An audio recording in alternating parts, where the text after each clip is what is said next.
You talked this week about wanting to get more explosive plays from the running backs. When you broke out for that 64-yard run, how much of that was like almost a sigh of relief? Coach Fleck put in our minds all week that we were going to have to establish the running game. So as a running back room, we knew we were going to have opportunities, and to finally make an explosive play was relieving, but we didn't score. But we scored that drive, and I thank my teammates after that play. So, because it wouldn't have been possible without them. But it was relieving to finally have an explosive run. We've been close to getting one, and to finally get one was exciting. Tanner, you completed one of your first 7. You had some high passes. You had drops. Did you know everything would settle in and you'd find a rhythm, and so would your receivers? Yeah, I mean, we got a lot of trust in those guys, and obviously started off a little shaky there, and had the pick six, and just stuff we can't do, stuff I'm gonna have to learn from, and continue to change my best at. But we continue to respond.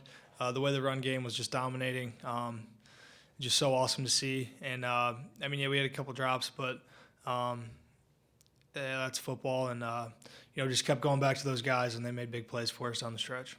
What was different in the second half from the first half, just flow-wise? I mean, was it as simple as saying the drops didn't happen, or just was something different that led to the success? First and foremost, we were able to run the ball at will. If you look at it that way, we were getting a lot of yards. We were dominating the line of scrimmage. Rodney and Shannon were doing their thing, making explosive plays, and that allowed us on the outside to kind of get more in rhythm with the receivers and myself as well.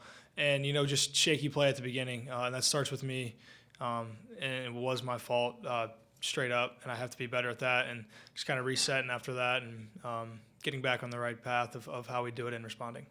Who were you trying to go to on that play? The pick? Yeah. My attempt was to throw it over the Mike linebacker and hit that window, but can't do that. Just terrible throw, bad read. Should have checked it down in the first place. But if I'm even going to attempt that throw, I got to throw it way higher. Definitely a good learning lesson for me. And, I just can't do that, period. I just can't have that happen, and that's on me. I mean, look at it. Illinois only scored 17 points, and 14 came from our offense, and it came from me. That can't happen, and I'm gonna have to fix that and address that immediately, and got to change my best at it. Well, you guys, there were a couple times. The first play of the second half, you guys had a run fake and then hit Rashad, and then there was another run fake to Brevin span forward. Were you guys trying to kind of extend those, slow play it a little bit, or walk me through kind of those two plays? When we were able to run the ball like that, the play action pass game really opens up. And that first one, we weren't in the right as long, but Rashad cooked the guy, got the safety to come down on the run action, and wide open. A better ball, he would have scored. He had to slow down a little bit, and he still made a great play to get as many yards as he could. But then, the one to Brevin, it's something we practiced all week, and being able to stay in that ride longer, get really good run action up front, and Brevin did a really elite job with his details, staying on it with his count, disengaging, and being able to go make a play and get the young guy's first touchdown. So it was elite to see from him. Rodney, how much does a day like today mean for you and Shannon to go have big days both together after everything you guys have both been through? It was exciting to see him go out and have a day. He's been through a lot, probably more than everybody on this team. So I was excited for him, and for myself, I was excited as well. And I made sure after the game that I went and thanked everybody on the offensive unit, thanked the offensive line, thanked the tight ends, thanked the receivers, and even thanked Tanner for handing the ball off to me. Anytime you have a performance like that running the ball, it means you're doing a good job executing. Everybody on the offense, receivers blocking downfield, and offensive linemen and tight ends creating creases for the backs to hit. So it was exciting, but a lot of that credit goes to the entire offensive unit. Rodney, how much growth and progress have you noticed from the offensive line just over the last few weeks? They definitely take pride in getting better each and every week, and I think you can see the growth. they're getting more comfortable out there as a unit. Those guys are getting better and smarter. They get in and watch film on their own, and it's exciting to see when you have guys eager to get better and eager to learn. And they work at it each and every day in practice. They work as hard as they can. I know being a big guy is tough sometimes doing all the running that we do in practice, but they do a good job of practice, keeping up the tempo and pushing through when they get a little tired. So I'm proud of that group for all the growth that they've made these last 4 or 5 weeks.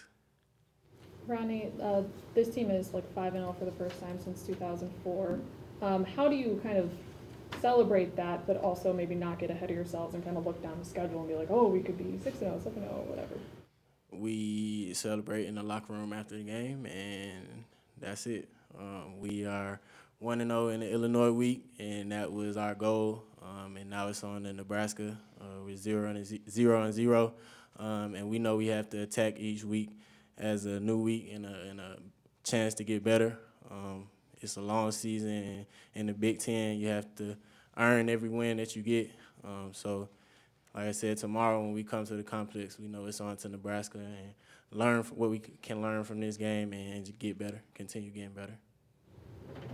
Tanner, what did it do for your confidence to hit that first throw to start the third quarter? I mean, big play right away after a tough first half. Rashad made a great play for us there. And, I mean, we talked about confidence comes from preparation.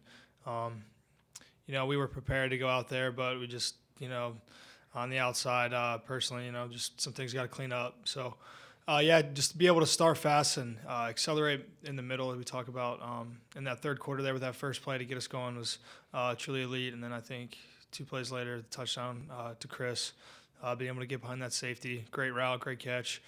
Really get us going there in the third quarter to start fast of the second half. Any more questions? Thank you all.